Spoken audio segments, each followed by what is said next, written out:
Hoje, nessa busca de otimização do tempo, né, que nós precisamos ser produtivos, existe comprovações dentro da ciência em relação ao cérebro.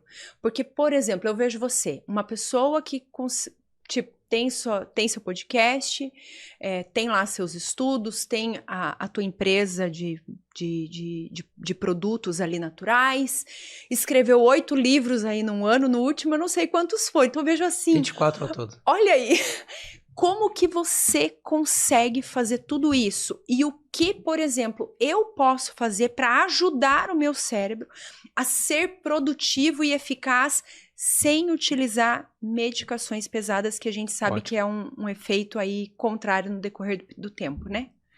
Nós temos quantas horas para responder essa pergunta? Olha, o tempo que você quiser, a casa é sua. Porque só ela dá um podcast, né? Assim, a gente tem vários tipos de memória. Nós temos chamada memória de trabalho, que é uma memória curtinha, que é para jogar fora mesmo. Perguntei aqui seu telefone, usei, digitei, essa informação é para ir embora mesmo. Nós temos uma memória, que é uma memória chamada cortical, que é uma memória de longo prazo, e ela não está necessariamente associada com emoção. E tem a memória emocional, que está numa outra área do cérebro, que aí quando a gente passa por uma nova experiência, ele junta as duas coisas. Então, sei lá, tomei um susto do cachorro, próxima vez que eu vou ver um cachorro, tenho a memória do cachorro e tenho a memória emocional que gruda ali, né? Para a gente poder fazer a transição, que é a saída da memória de trabalho para a memória definitiva, esse processo ele acontece essencialmente durante a noite, no segundo para o terceiro estágio do sono.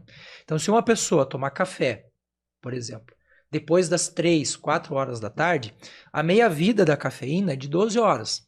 Então, se eu tomei esse café agora, suponha que a gente esteja aí às 14, 15 horas, então eu vou contar 12 horas para frente, você vai pegar lá quase 2 horas da manhã.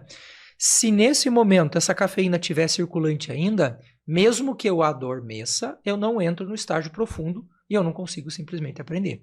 Outra coisa importante, as terminações nervosas, todas elas, então quando o meu cérebro dá um comando para minha mão dizendo mão, levante, o que faz o músculo lá na pontinha do neurônio levantar o músculo é uma coisa chamada acetilcolina. A acetilcolina ela é essencial para a consolidação da aprendizagem. Então, se eu faço atividade física, mais contração muscular, mais acetilcolina. A musculatura produz um hormônio chamado irisina. A irisina ele é um fator que faz a gente produzir uma outra coisa chamada BDNF, fator neurotrófico derivado do cérebro. É ele que faz a rede neural se consolidar. Então, se eu não durmo direito, não faço atividade física ou não como direito, você pode tomar o suplemento que você quiser, você pode fazer o que você quiser. Você pode fazer yoga, ficar de ponta cabeça, fazer jejum intermitente, não vai fazer diferença nenhuma. Sim. É um conjunto de fatores que vai permitir que eu consiga lembrar de alguma coisa. A área do cérebro que é responsável pela memória emocional é também a área do cérebro que a gente tem a maior neogênese, o nascimento de novos neurônios. A área cortical é que tem a menor e a área emocional que tem a maior.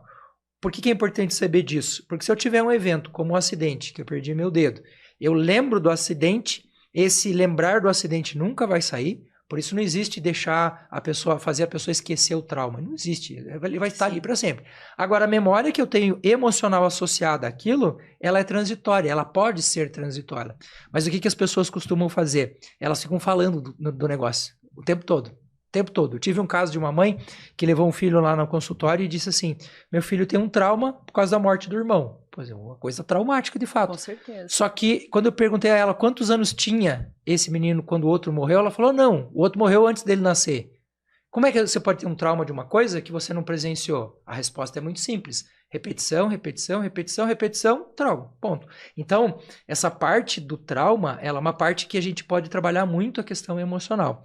E aí as medicações, a grande maioria das medicações, elas vão atuar de 2 formas básicas. Ou ela vai impedir a recaptação de um neurotransmissor. Então, quando eu estou pensando em alguma coisa e eu tive prazer com aquilo, eu libero lá a dopamina. A dopamina vai voltar para o neurônio, vai ser recaptada e vai ser usada de novo. A medicação vai lá, fecha a portinha, não deixa ele entrar. E o segundo tipo de medicação é aquele que faz o cérebro acelerar para ele produzir mais. Então a gente vai ver situações como a Ritalina, por exemplo, né? A pessoa tem um TDAH, ela tem um déficit lá na produção de dopamina. Se eu dou uma Ritalina para ele, eu consigo melhorar esse fluxo da dopamina, a pessoa presta mais atenção. Para uma criança que está com um TDAH, faz sentido. Com certeza. O que a gente está vendo hoje? Os meus alunos universitários, a grande maioria usando Ritalina para poder estudar de noite. Mas por que isso não funciona? Porque estudar de noite é o momento que você não deveria estar estudando. É o momento que você deveria estar consolidando a aprendizagem. Sim. Então, a medicação, para situações específicas, comprovadamente, né, preciso, eu apoio. Mas do jeito que a gente está usando hoje, com qualquer pessoa podendo ir na farmácia e comprar o que quiser, eu acho que a gente está se matando aos poucos e numa velocidade, infelizmente, gigantesca.